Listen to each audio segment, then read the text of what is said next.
We have so far gone through two noble truths. The first two noble truths, the noble truth of suffering and the noble truth of the origin of suffering. So today we come to the third and the fourth. But before going to the third, I want to say something more about the second noble truth. Now, the second noble truth is described as craving,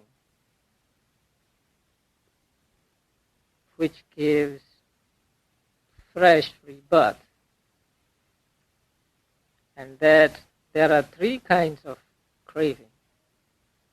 Craving for sensual objects, craving associated with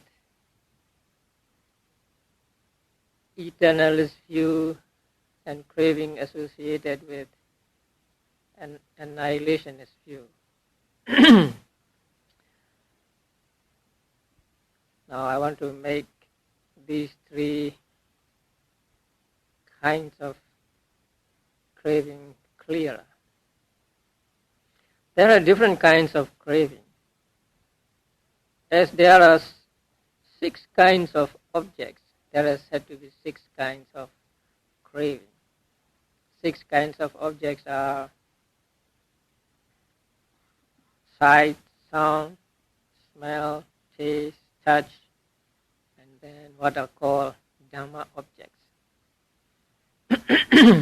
They comprise of, the Dhamma objects comprise of consciousness, mental factors, nibbana, and others. Now, craving for visible things, or craving for sight is called sight craving or visible object craving, and so on. That one craving can be 3, depending on how that craving functions or acts.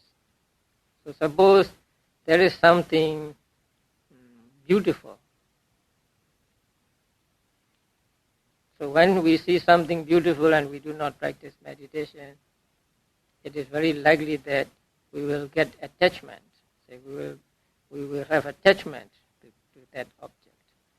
So attachment to that object, the visible object, is the first kind of craving, which is craving for sense objects. With that same object, that same craving can be called craving with eternalist view if I have that view with me. If I take things to be permanent, if I take that there is what we call an Atman or soul, and that Atman or soul lasts forever, and it changes bodies as the physical bodies decay and so on. So if with that kind of view I have attachment to that visible thing, then that is called craving with eternalist view. If I have the annihilationist view, if I have the view that this is the only life, there is no past life or there will be no future lives. So after death in this life, there is nothing more. So even though I may believe in an Atman or whatever, it dies with the body and nothing more remains and so on. So that is called nihilist view or annihilationist view. So if I am attached to a thing with that view, then that attachment or craving is called craving with an annihilationist view. So one craving or craving with regard to one object can be three kinds, depending on how that craving acts. Similarly with audible objects, smells, and so on. And all of these kinds of craving lead to fresh rebirths. And I told you yesterday that that craving brings about rebirth has to be taken on faith, because we do not actually see that craving causes rebirth, because we do not possess that kind of knowledge which the Buddhas possess. But suffering in this life caused by attachment in this life, we can accept. Depending upon how strong our attachment is to anything, our suffering becomes great or small when that thing is taken away from us, or when that thing is destroyed, or when that person is taken away from us, or when we are separated from that person by death or by some other means. Now, there has been news of fire in Southern California, and then we heard that many houses were burnt. So when we heard these news, how much sorrow do we have? Are we greatly sorry about that? Or how much suffering do we have with sorrow? Maybe just a little bit. Maybe, we are sorry to hear that they have to be without homes or something like that. But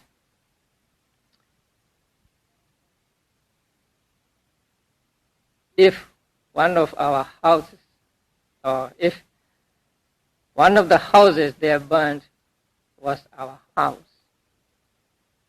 then how would we react, or how would we suffer? Or how small or how big our sorrow would be?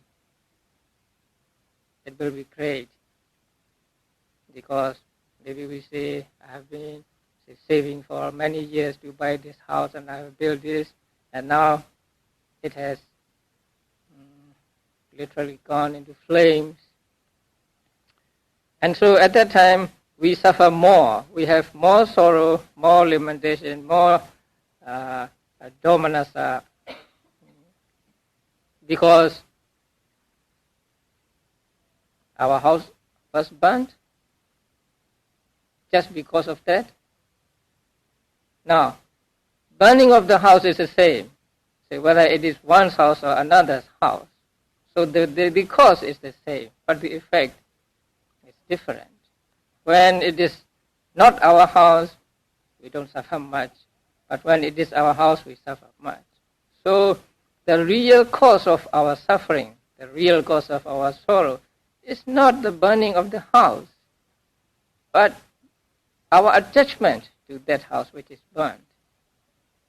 If our attachment is little, then there will be little sorrow. If our attachment is big, then there will be big sorrow, and so on.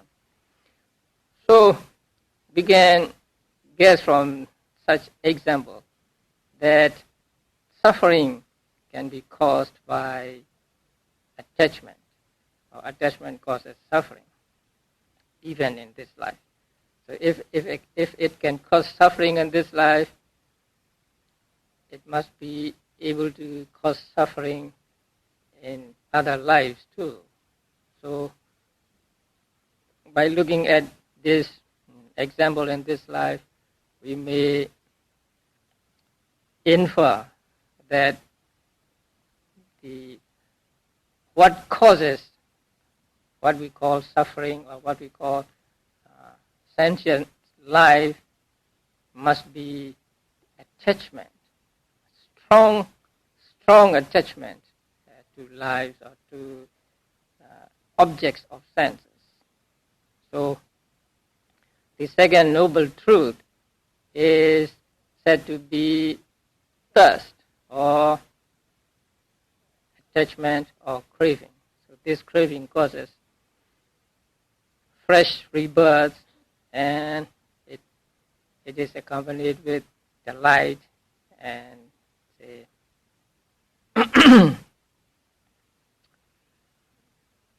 kind of attachment. Now the third noble truth is the noble truth of cessation of suffering. So after we know that there is a disease and there is a cause of the disease, the next thing we want to know is whether it is curable, whether the disease is curable. And the Buddha said it is. So when Buddha described the third noble truth, Buddha said, the noble truth of extinction of suffering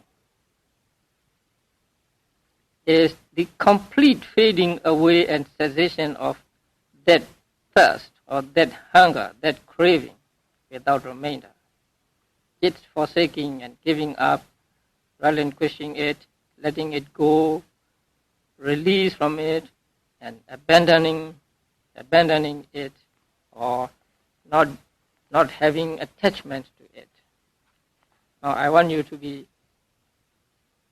careful, because what the Buddha said here is the extinction of suffering is the cessation of what? Cessation of that hunger, that craving. So Buddha equates extinction of suffering with cessation of hunger or cessation of craving. So that means only through cessation of craving can there be extinction of suffering. When there is no cessation of craving, there can be no extinction of suffering. So extinction of suffering means just the cessation of craving. So it means the cessation of cause brings about the extinction of the effect.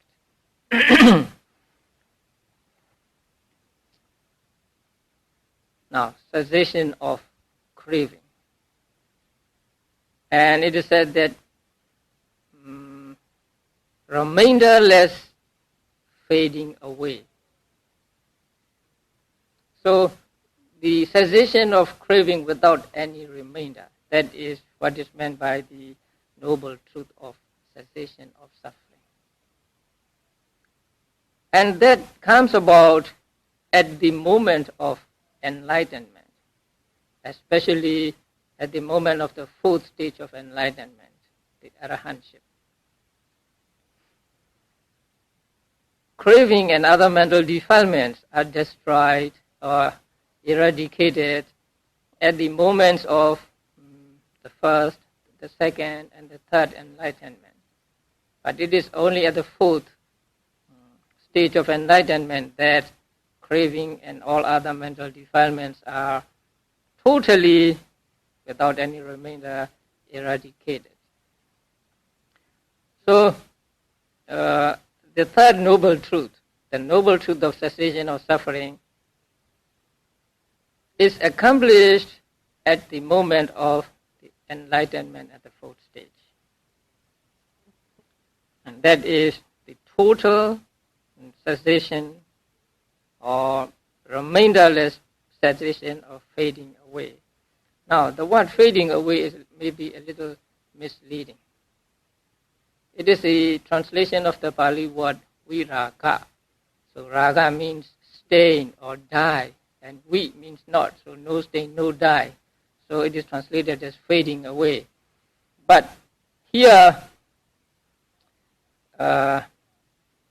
the destruction is forceful and final, not just fading away little by little. So at this moment, it is like stricken by lightning. So it is not gradual fading away. Actually, it is just disappearance of craving or mental defilements at the moment of enlightenment. Now, what is the cessation or destruction of craving? Actually, it is not letting it arise again. Not that you crush the craving, you destroy the craving. Actually, it is just not let it arise again altogether. And that is what is meant by remainderless extinction or remainderless cessation or eradication. So what is done at the moment of enlightenment is just rendering it non-arising, rendering craving and also other mental defilements non-arising in the future. That is what is meant by destruction of mental defilements.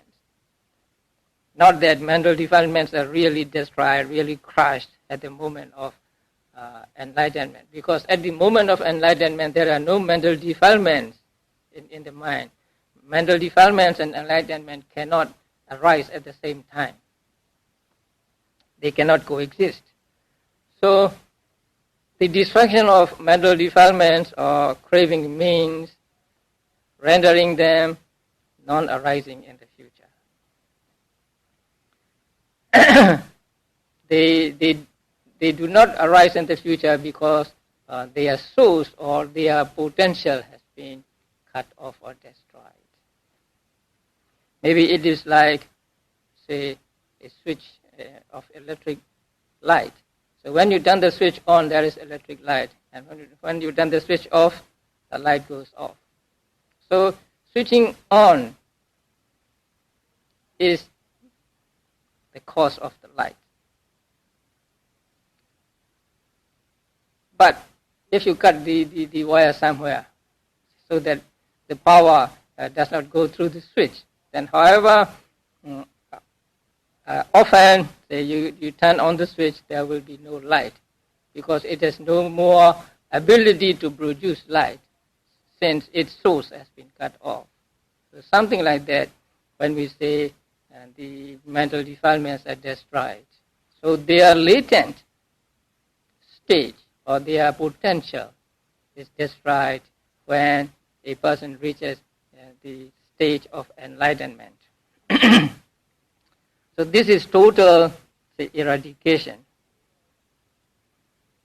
But there can be temporary abandonment or temporary eradication during the time of preliminary path or during the time of vipassana meditation. So when you practice vipassana meditation, you are actually destroying mental defilements, destroying ignorance, destroying craving. And so at the moments of vipassana practice, vipassana knowledge, there is the cessation of or destruction of mental defilements. But they are temporary or they are momentary. Only when there is vipassana knowledge is there extinction of these mental defilements. But later on, when there are conditions, they will come back. Now, when you practice vipassana meditation, you try to see, you try to observe things, observe mind, observe matter, observe the five aggregates of clinging. And as you observe, say you come to see that those that are observed just arise and disappear, and also the mind that observes arise and disappear with these objects. So they arise, they come into being and disappear, and they are impermanent, they are unsatisfactory, and they are insubstantial, and so on. When you really see through practice of vipassana meditation that they really are coming and going, they really are impermanent, there can be no chance of ignorance to arise at that moment. No chance of grasping, no chance of craving, or no chance of grasping to arise at that moment. So that is temporary abandonment of, or temporary cessation of mental defilements through vipassana meditation.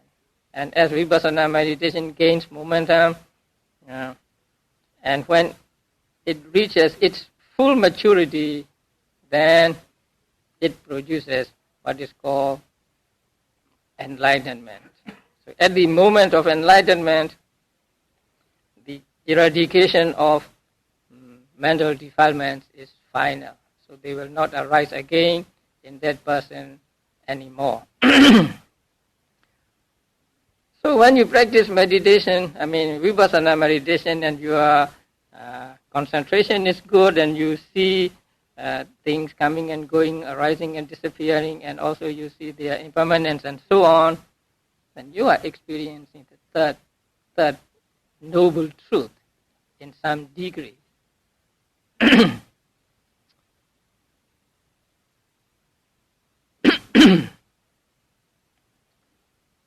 So at every moment of vipassana meditation, if we really see the impermanence of things and so on, then there is this cessation of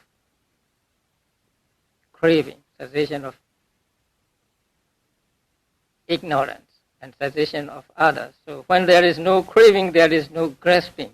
When there is no grasping or clinging, there are no mental formations, or there are no wholesome or unwholesome karma, wholesome or unwholesome actions. When there are no wholesome or unwholesome actions, there will be no results of them as rebirth in the future. When there is no rebirth, there will be no old age, no disease, no death, and so on. And so the whole mess of suffering ceases when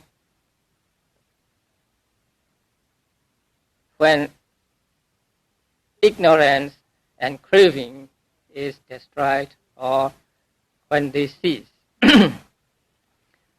So when you practice vipassana meditation, what you are actually doing is cutting the wheel of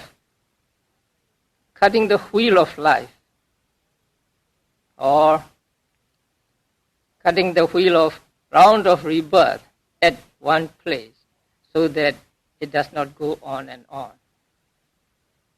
In the teaching of dependent origination, there are 12 links, beginning with ignorance, and then karma formations, and so on. So when there is ignorance, there will be karma formations, and when there are karma formations, there will be the resultant consciousness, and so on. But when we come to the link of craving, actually the joint between feeling and craving, we can do something there. Although there is feeling, we can do something so that there is no craving. And that is what we are doing when we practice vipassana meditation. There is pleasant feeling, unpleasant feeling, or neutral feeling always with us. And according to the doctrine of dependent origination, then craving must arise through feeling. But if we practice vipassana meditation, if we see things as they really are, although there is feeling, there will be no craving. And when there is no craving, there is no clinging and so on. So it is the only place in the wheel of life, or in the 12 links of dependent origination, where we can do something to disturb it. And that is between what? Between feeling and craving. So when craving is stopped or destroyed, then there will be no more resultant nama and rupa, and so there will be no more suffering. So the third noble truth is the noble truth of cessation of suffering. Now, there are two kinds of cessation or destruction mentioned in this third noble truth.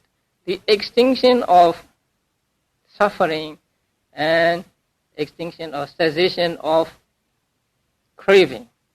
So when we say craving, we also mean ignorance, because ignorance always accompanies craving. So they are always together. I mean, ignorance is one unwholesome mental state which accompanies every unwholesome mental state. So when we say there is craving, there is also ignorance. So the cessation of craving really means not cessation of craving only, but cessation of craving along with ignorance and other mental defilements. So here we have two cessations or two destructions. Cessation of mental defilements and the cessation of suffering. Cessation of mental defilements happens at the moment of enlightenment, at the moment when path consciousness arises in a person, in a meditator. And that is one kind of cessation, that is one kind of nibbana. So cessation of mental defilements is called nibbana. After reaching the fourth stage, after becoming an arahant, then that person will go on living, say, until he dies. So at his death, the last conscious moment takes place. And after that last conscious moment, there will be nothing following it. Because just as a lamp with an exhausted fuel cannot burn again. So this person who has become an arahant has cut off the roots of existence, that is the ignorance and craving and also other mental defilements. So when they are gone, then the result of them cannot arise. So with the last conscious moment of an arahant, the arahant disappears. His mind and matter just cease to be, and then no more resultant consciousness or no more results as material properties arise. So that is the end of it, and that is called the extinction of suffering. So there are two cessations or two extinctions. Cessation of mental defilements and cessation of suffering, or extinction of mental defilements and extinction of suffering. The cessation of mental defilements is called in Pali upadisesa nibbana. Nibbana with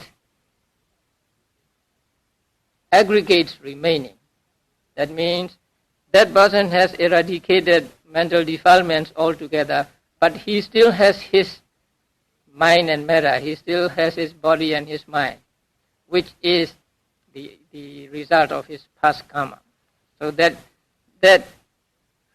cessation of mental defilements is called sa-upadisesa nibbana. So the nibbana with resultant aggregates remaining. But at his death, at the death of an arahant, nothing is produced anymore. And so there is the extinction of mind and matter, extinction of suffering. And that is called anupadisesa nibbana. That means extinction of suffering without any remaining, because the remaining aggregates have ceased to be at the death of an arahant. So that nibbana is called anupadisesa nibbana. So defilement is called sa-upadisesa nibbana. So the nibbana with resultant aggregates remaining. But at his death, at the death of an arahant, nothing is produced anymore. And so there is the extinction of mind and matter, extinction of suffering. And that is called anupadisesa nibbana. That means extinction of suffering without any remaining, because the remaining aggregates have ceased to be at the death of an arahant. So that nibbana is called anupadisesa nibbana. Nibbana with no residual or no resultant aggregates. So these two are actually two aspects of what we call nibbana. And the third noble truth, which is the noble truth of cessation of suffering, is just the nibbana we all know. Now, let's go to the next one, the fourth noble truth. What is the fourth noble truth? It is a noble truth of the path leading to the cessation of suffering.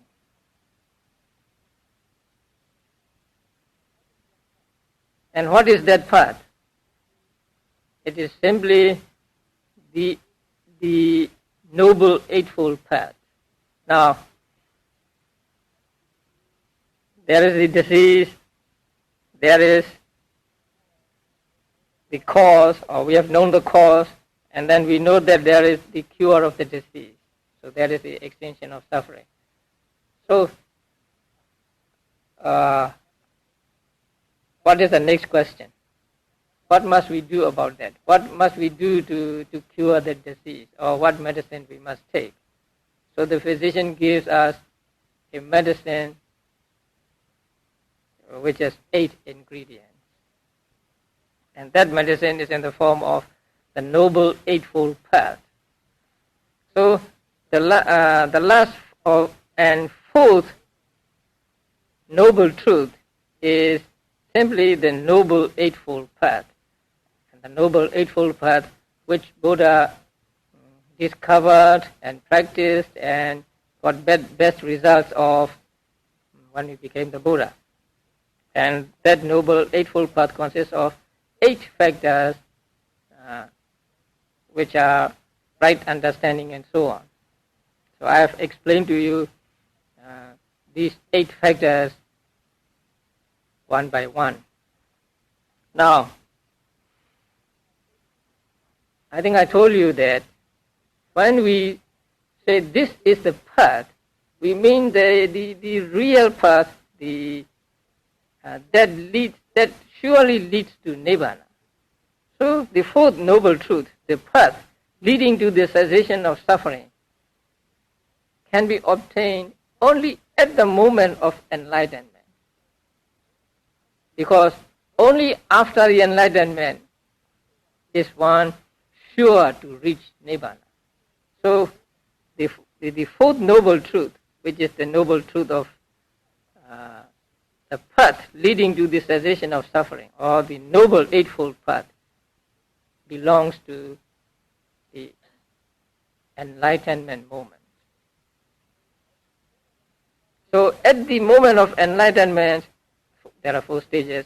At the moment of enlightenment, these 8 factors gain momentum, and then they arise, all of these 8 arise together and do the function of destroying the mental defilements altogether, at the same time taking Nibbana as object. So this is the real path.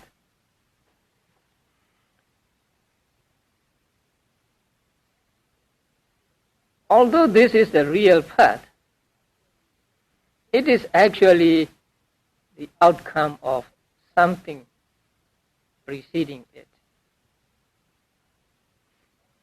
Now, enlightenment moment lasts for only one moment, only one thought moment, which is shorter than a billionth of a second.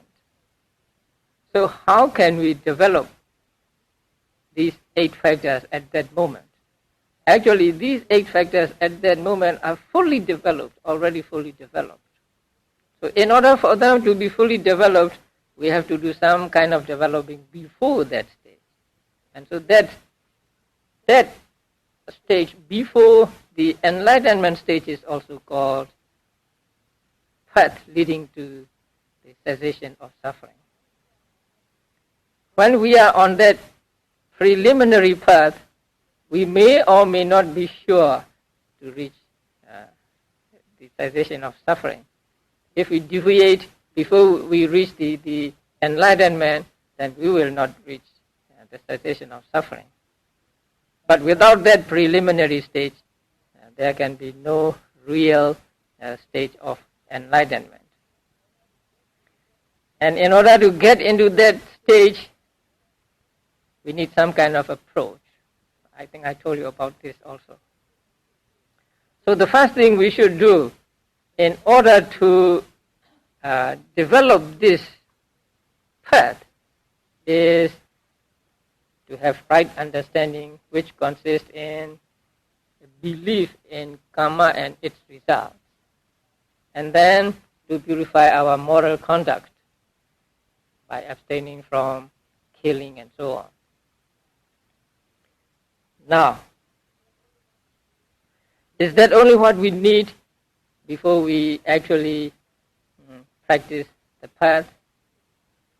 Now, there are people who say, in order to practice that path, in order to practice vipassana meditation, you must know many things. You must know about the 5 aggregates, 12 bases, 18 elements, 22 faculties, 4 noble truths, 5 aggregates of clinging, nama and rupa, and also the teaching of dependent origination and so on. So if you don't know all of these, they said, you cannot practice vipassana meditation. So what do you think about that?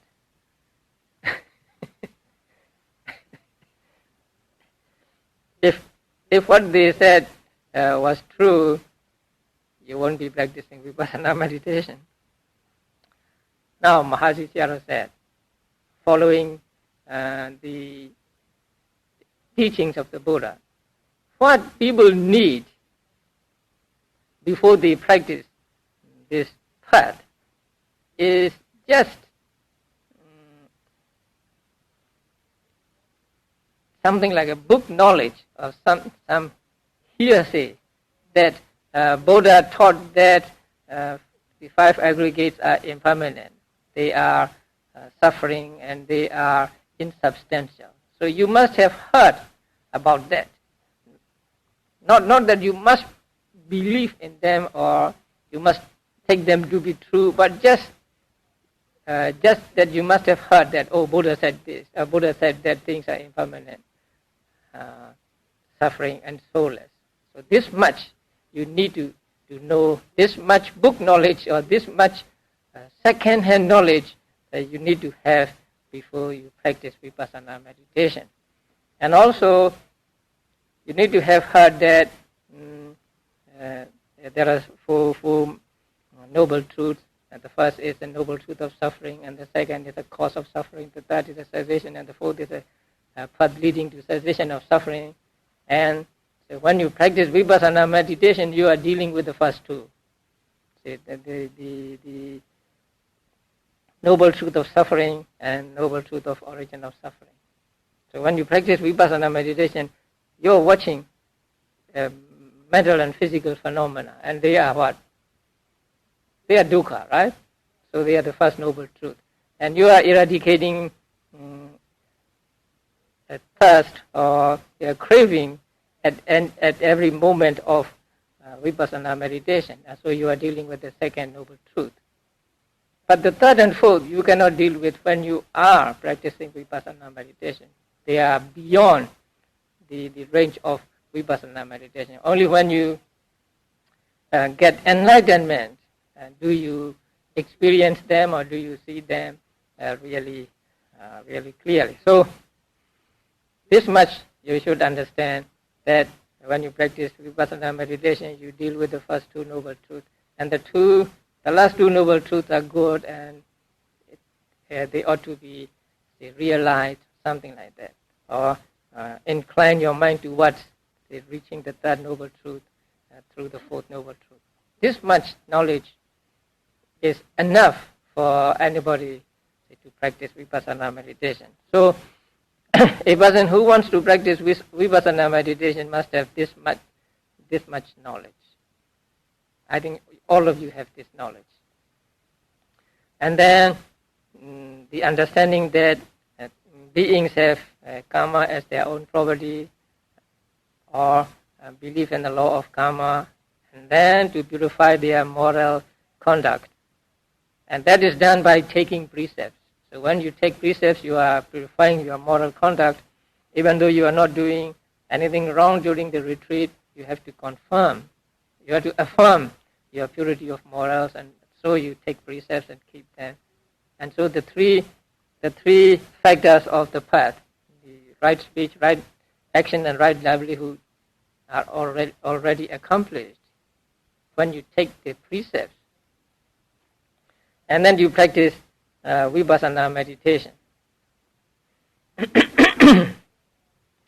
So when you practice vipassana meditation, in the beginning, you have to deal with your mind. You have thoughts and distractions, and so you cannot get good concentration in the beginning. So you try to get concentration, and during that phase of meditation, there may not be right understanding yet. Right understanding means correctly seeing nama and mind and matter as arising and disappearing, as impermanent, and so on. So in the very beginning stage, there may not be the factor of right understanding yet. But the other factors are working together: right effort, right mindfulness, right concentration, and right thought. So right thought means pushing the mind towards the object. So these factors are working when you practice vipassana meditation. And when you begin to see nama and mind and matter clearly, and begin to see their connection as cause and effect, and when you begin to see the rising and disappearing and impermanence and others of things, then the factor of right understanding also arises. So when you reach to the stage of seeing mind and matter clearly and so on, there are these 5 factors working at the same time and working harmoniously, doing their respective functions properly. So when these factors are working together and in harmony, then your meditation is good. See, you have good concentration and you have one vipassana knowledge after another. When they are not working well, when one of them works too much than the others, then your meditation is not good. You lose sometimes you lose concentration. So among these factors, what is important is effort and concentration. So these two are very important when you practice meditation. Too much effort and there is agitation and you lose concentration. Too much concentration and you become sleepy. So too much concentration can cause you to go to sleep or to become lazy. Because when you have too much concentration, then you don't have to make much effort. And so you lose effort little by little. So when you lose effort little by little until it goes down below the necessary level, then you become lazy or you become sleepy or something like that. So these two have to be properly balanced when you practice vipassana meditation. So it is called keeping the faculties in proper balance. So from one stage to another, say you develop or you progress when you practice vipassana meditation. And when vipassana meditation has reached full maturity, then it gives rise to the moment of enlightenment. So at that moment, the 8 factors which you have been developing becomes very strong, and like a flash of lightning, they as a group destroy the mental defilements altogether at that moment, and at the same time taking nibbana as object.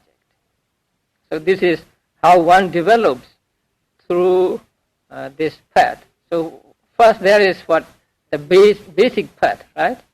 And then what? Preliminary path. And then the real path, the right path. So it goes like that. So, strictly speaking, when we say path, or the path leading to the cessation of suffering, we mean the 8 factors present at the moment of enlightenment.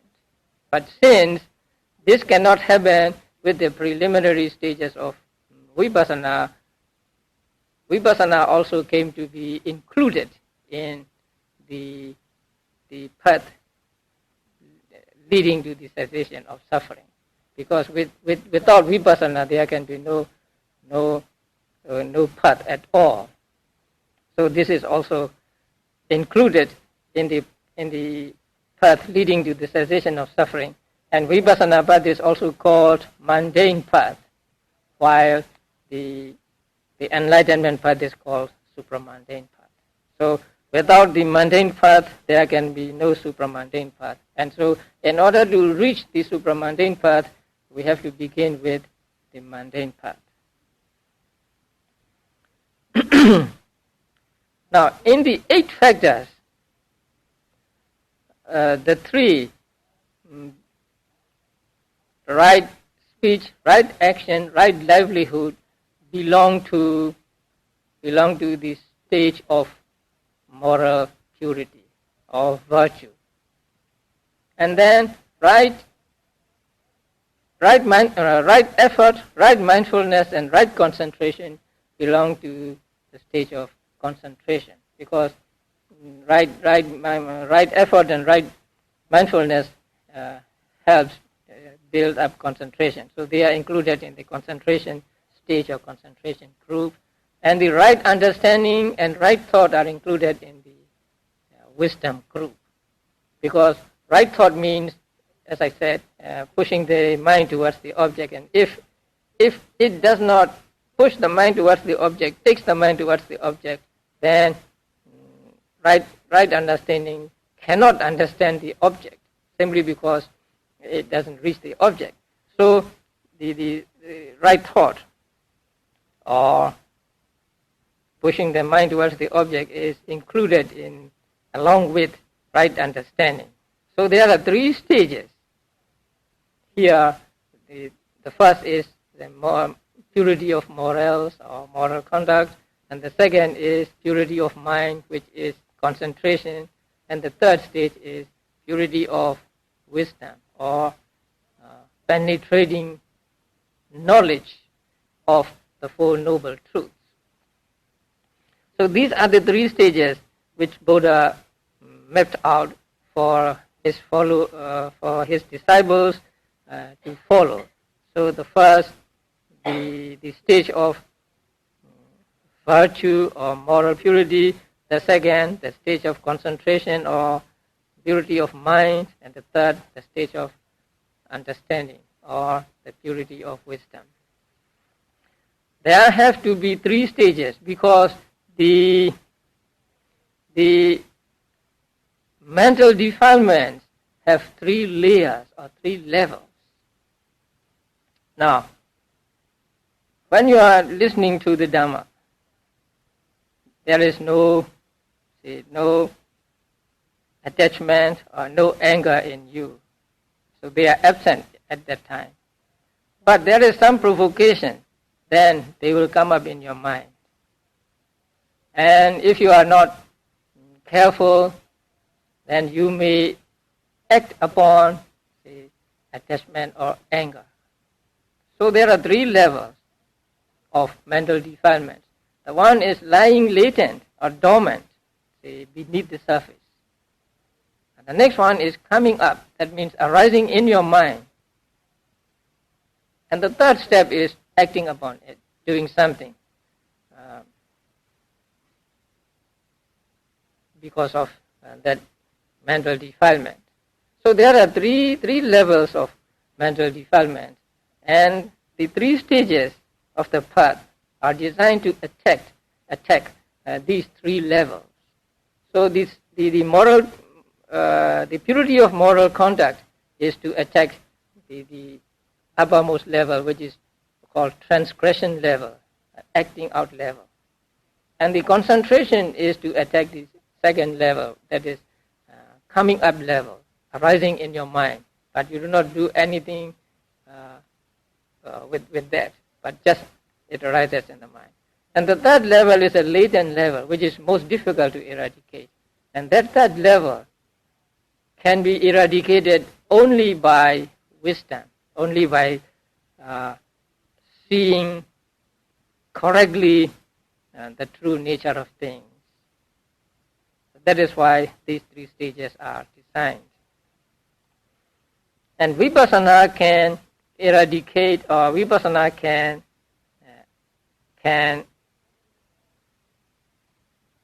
get rid of some degree of the latent stage, or vipassana can eradicate the latent stage momentarily or temporarily, but not altogether.